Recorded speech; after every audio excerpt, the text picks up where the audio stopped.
না, হলিউডের কোনো সাইফাই সিনেমা নয়। প্রায় 850 কোটি টাকা ব্যয়ে ভারতের মাটিতেই তৈরি হচ্ছে পৃথিবীর সবথেকে বড় বৈজ্ঞানিক ও আধ্যাত্মিক বিস্ময়। আগ্রার তাজমহল কিংবা ভাটিকানের সেন্ট পিটার্স, উচ্চতায় সবাইকে পেছনে ফেলে দিয়েছে ইসকনের এই নতুন মন্দির। আর এর ঠিক ভেতরে ঝুলতে চলেছে প্রাচীন পুরাণের আদলে তৈরি এই অবিশ্বাস্য স্পিনিং ইউনিভার্স বা মহাজাগতিক ঝাড়বাতি। কি বিশ্বাস হচ্ছে না তো? তাহলে চলুন সকলে মিলে এক্সপ্লোর করি ইসকনের গ্লোবাল হেডকোয়ার্টার শ্রীধাম মায়াপুর। নমস্কার, আজ রবিবার 9 আগস্ট, সময় এখন 9টা। তো আজকে আমাদের প্রোগ্রাম ছিল আসলে একটু রেস্টুরেন্টে খেতে যাওয়ার। তো কোথায় যাব করতে করতে আমরা ঠিক করলাম যে যাব আমরা মাদারসাটে খেতে। তো বাবি বলছে, বাবা যখন মাদারসাটে যাবোই তাহলে একটু মায়াপুরটাও ঘুরে আসি, কি তাই তো? তো আমরা কে কে যাচ্ছি? আমি, বাবা আর মা। এখন আমরা এগিয়ে চলেছি NH-12 এর দিকে, সন্তোষপুর মোড় থেকে আমরা রাইট টার্ন করব টুয়ার্ডস কৃষ্ণনগর। তো সন্তোষপুর মোড় থেকে রাজবেরিয়া পর্যন্ত যে রাস্তাটা কাজ চলছিল সেটার কি কন্ডিশন সেটা আমরা শেয়ার করব আপনাদের সঙ্গে। আর রাজবেরিয়া থেকে তো খুব সুন্দর রাস্তা, 4 লেন রোড পেয়ে যাব আমরা। সন্তোষপুর মোড় চলে এসেছি আমরা। এবার আমরা রাইট টার্ন করে নিয়ে নেব NH-12। এই আমরা NH-12 উঠে পড়লাম। এইখানে তো রাস্তাটা হয়ে গেছে, কিন্তু কতদূর এই রাস্তা হয়েছে বা যেখানে হয়নি সেখানে কাজের কি কন্ডিশন চলুন দেখাই আপনাদের। সন্তোষপুর মোড় থেকে 500-700 মিটারের মতো রাস্তা কমপ্লিট, তারপরেই আবার খানাকন্দ শুরু। শোচনীয় অবস্থা, কিন্তু না, আরও কিছুটা রাস্তা হয়েছে আগে দেখতে পাচ্ছি। এই সন্তোষপুর মোড় থেকে এই 21 কিলোমিটারের একটা স্ট্রেচ, যেটা রাজবেরিয়া পর্যন্ত, এই স্ট্রেচের কাজটাই বাকি আছে। বাকি তো ওদিকে কাজ হয়ে গেছে। ভালো রাস্তা পেলাম কিছুটা।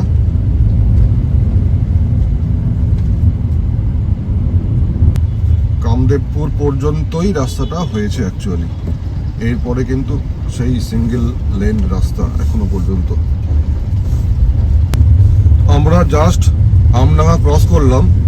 তো যেটা আপডেট সেটা হলো যে কাজকর্ম এই রাস্তার যে তিমিরে ছিল সেই তিমিরেই আছে, এমন কিছু কাজ এগোয়নি। সন্তোষপুর মোড় থেকে খুব যদি বেশি হয় 2 থেকে 3 কিলোমিটার রাস্তা একটু কাজ হয়েছে। তারপরে আপনারা দেখতেই পাচ্ছেন রাস্তার এই মুহূর্তে কি কন্ডিশন, ভাঙাচোরা, সিঙ্গেল লেন। উদয়শঙ্কর সরণি হয়ে আছে, আমরা নাচতে নাচতে যাচ্ছি।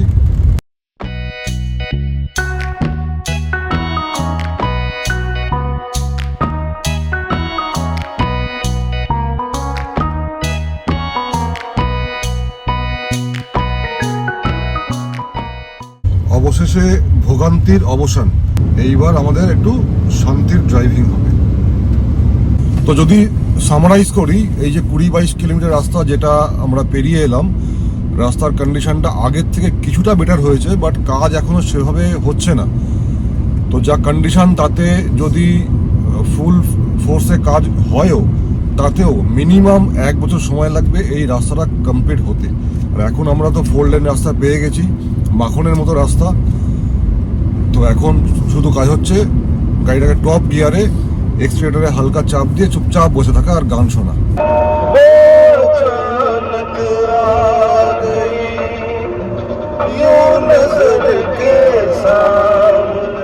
10টা বেজে গেছে, তো খিদে পেয়ে গেছে, ব্রেকফাস্ট করতে হবে। তাই রাস্তার ধারে খুব একটা ভালো রেস্টুরেন্ট দেখে দাঁড়ালাম। এই রেস্টুরেন্টটা নতুন ওপেন হয়েছে, জায়গাটার নাম হচ্ছে বিরোহী 2 কন্যা। এটা নতুন ওপেন হয়েছে, তো দেখি কি পাওয়া যায় এখানে। তো রেস্টুরেন্ট এটা একদম বিরোহী যে সিগন্যালটা আছে সেই সিগন্যালের একদম পাশে 2 কন্যা রেস্টুরেন্ট। ভেতরে গিয়ে দেখি কি পাওয়া যায়। এই হলো রেস্টুরেন্ট। এখানে একটা মিওমোরের কাউন্টারও আছে। এটা হলো মূল বসার জায়গা, সিটিং এরিয়া। একটা অভিনব ব্যাপার হচ্ছে, এটা একটা বন্দে ভারতের স্টাইলে একটা কোচ করা, যার ভেতরে কিন্তু সিটিং অ্যারেঞ্জমেন্ট আছে এবং লোকে বসে খেতে পারবে। আর আমরা বসেছি এর ভেতরে।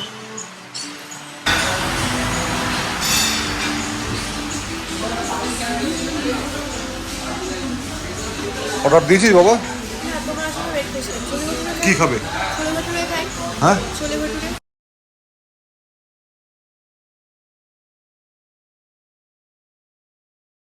দুর্দান্ত ব্রেকফাস্ট হলো। Keep straight on this যে road. রেস্টুরেন্টে দেখালাম নতুন হয়েছে, জানুয়ারি মাসে ওপেন হয়েছে, যেটা কথা বলে জানতে পারলাম আর কি। তবে কোয়ালিটি খুবই সুন্দর, খুবই সুন্দর।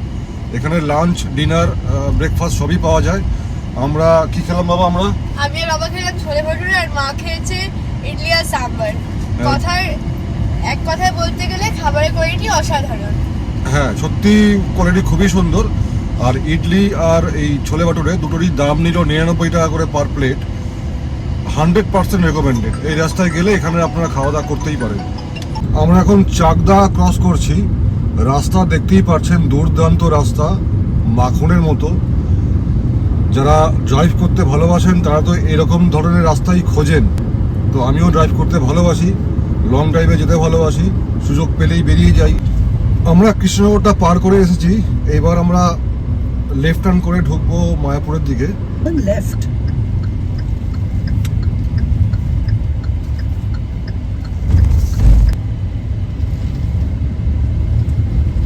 About 9.3 kilometer. Keep straight on this road. আমরা চলে এসেছি অলমোস্ট, আর কিলোমিটার 5 বাকি আছে। তো আমাদের তো অনেক লেট হয়ে গেছে। মায়াপুরে যদি আসেন তাহলে সবার প্রথমে যেটা করবেন, মায়াপুরে পৌঁছেই আগেই ভোগের কুপনটা কেটে রাখবেন। না হলে কিন্তু বেলা হয়ে গেলে আপনারা ভোগের কুপন নাও পেতে পারেন। কারণ প্রতিদিন লক্ষ লক্ষ পুণ্যার্থী এখানে আসেন, ভক্তরা আসেন, তারা এখানে ভোগ নেন আর কি, ভোগ খান। অবশেষে এসে পৌঁছালাম মায়াপুরে। আমার পেছনেই দেখতে পাচ্ছেন the temple of Vedic planetarium, পৃথিবীর সর্ববৃহৎ হিন্দু মন্দির। তো বুবু, কেমন লাগছে বাবি? খুব ভালো। পার্কিং এরিয়া, গাড়ি রেখে দিয়েছি। পার্কিংয়ের চার্জ হচ্ছে 150 টাকা ফর 24 আওয়ার্স। আর এই হচ্ছে মন্দির।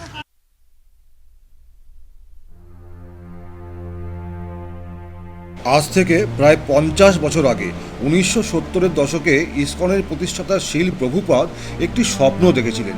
তিনি চেয়েছিলেন মায়াপুরের মাটিতে এমন এক মন্দির তৈরি করতে যা পুরো বিশ্বকে এক ছাদের তলায় নিয়ে আসবে এবং বৈদিক বিজ্ঞানের আলো দেখাবে।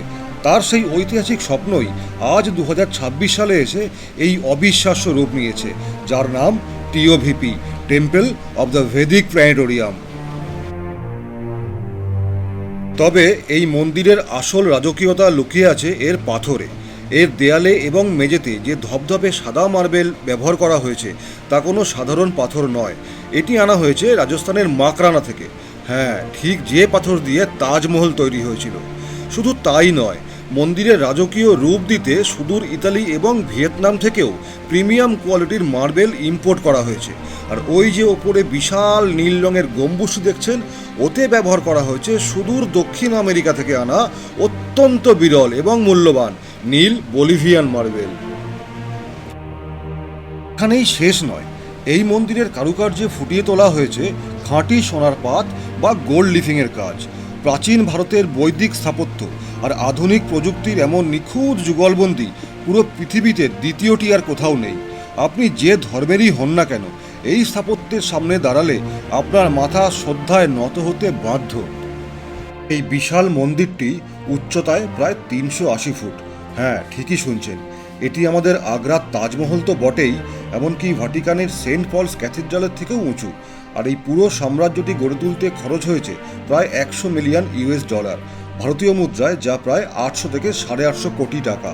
আর আশ্চর্যের বিষয় হলো, এই বিপুল খরচের একটা বড় অংশ দান করেছেন বিশ্ববিখ্যাত গাড়ি কোম্পানি ফোর্ড মোটরসের প্রতিষ্ঠাতা হেনরি ফোর্ডের নাতি আলফ্রেড ফোর্ড, যিনি কৃষ্ণ ভাবনাপয় হয়ে নিজের নাম রেখেছেন অম্বরীশ দাস।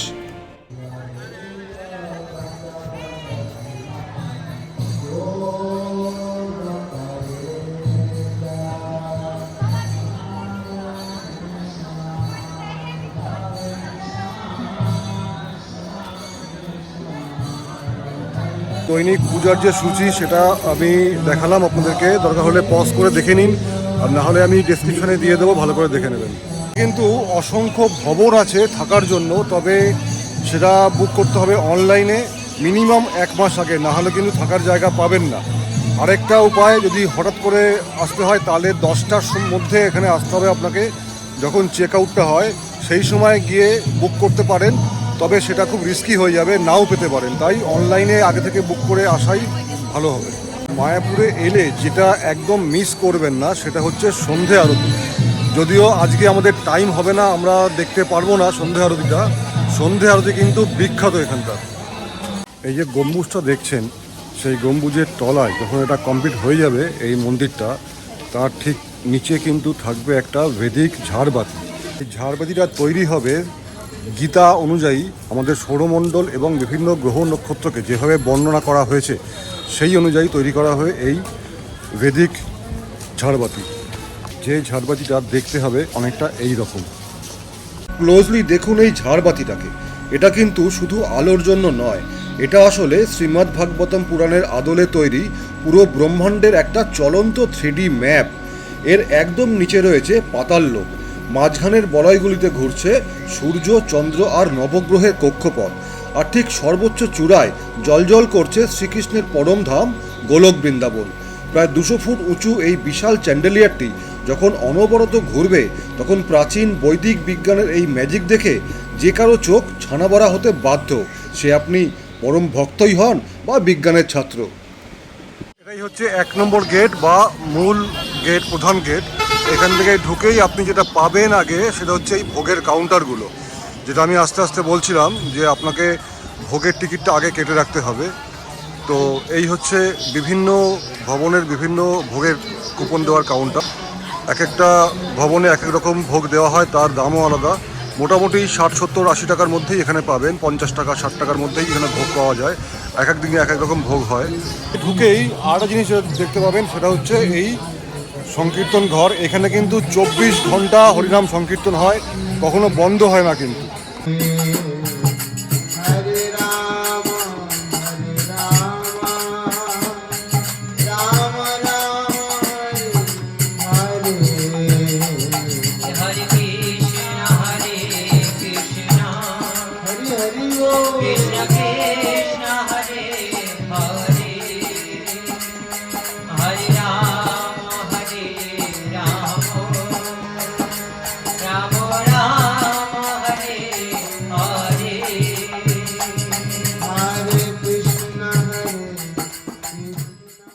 এবার আমরা চলেছি গোশালা দেখতে।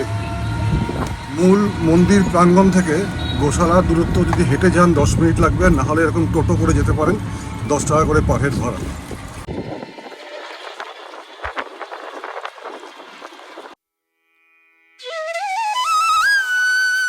শ্রীধাম মায়াপুর ক্যাম্পাসের অন্যতম প্রধান একটি প্রজেক্ট হলো এই শ্রীধাম মায়াপুর গোশালা। এটি মূলত একটি বৈজ্ঞানিক ও আধ্যাত্মিক ডেয়ারি ফার্মিং মডেল, যা সম্পূর্ণরূপে আধুনিক প্রযুক্তির সাহায্যে পরিচালনা করা হয়। বর্তমানে এই গোশালায় গির, শাহিওয়াল এবং থরপারকারের মতো ভারতের বেশ কয়েকটি ঐতিহ্যবাহী এবং উচ্চমানের দুগ্ধ উৎপাদনকারী দেশি প্রজাতির গরুর বংশবৃদ্ধি ও রক্ষণাবেক্ষণ করা হয়। এখানকার প্রতিটা গরুর ডায়েট এবং স্বাস্থ্যের উপর নজর রাখার জন্য 24 ঘন্টা সিসিটিভি ক্যামেরা ও রেজিস্টার্ড ভেটেরিনারি ডাক্তারদের একটি বিশেষ টিম কাজ করে। তবে এখানকার সবথেকে ইন্টারেস্টিং আর ইউনিক ব্যাপারটি কি জানেন? এখানকার গরুদের মন ভালো রাখতে আর দুগ্ধ উৎপাদন বাড়াতে রোজ সকালে লাউডস্পিকারে শ্রীকৃষ্ণের মিষ্টি বাঁশির সুর আর হরে কৃষ্ণ মহামন্ত্র শোনানো হয়। গোশালাটা ভালো করে ঘুরে দেখার পর এখানকার বিভিন্ন প্রোডাক্ট যেমন ঘি, দই, ক্ষীর, এমনকি ঘুঁটে পর্যন্ত এখান থেকে আপনারা কিনতে পারেন। তবে মাথায় রাখবেন, এখানে কিন্তু কোনো ইউপিআই চলে না, শুধুমাত্র নগদের বিনিময়ে এগুলো আপনারা নিতে পারেন। ব্যস্ত জীবন থেকে ছুটি নিয়ে একটু মানসিক শান্তি আর ইতিবাচক এনার্জি পেতে চাইলে আপনার পরবর্তী উইকেন্ড ডেস্টিনেশন কিন্তু মায়াপুর হতেই পারে। আশা করি আজকের এই কমপ্লিট ট্রাভেল গাইডটি এবং নতুন মন্দিরের এক্সক্লুসিভ আপডেটগুলো আপনাদের মায়াপুর প্ল্যান করতে অনেক সাহায্য করবে। যদি ভিডিওটি সত্যিই ভালো লেগে থাকে তাহলে একটা লাইক অবশ্যই করবেন, আপনার বন্ধুদের সঙ্গে শেয়ার করুন, আর এইরকম আরও ধামাকা ট্রাভেল ব্লগের জন্য চ্যানেলটিকে এখনই সাবস্ক্রাইব করে বেল আইকনটি প্রেস করে রাখুন। দেখা হচ্ছে খুব তাড়াতাড়ি পরের কোনো ট্রিপে। ততক্ষণ সবাই ভালো থাকুন, সুস্থ থাকুন। হরে কৃষ্ণ।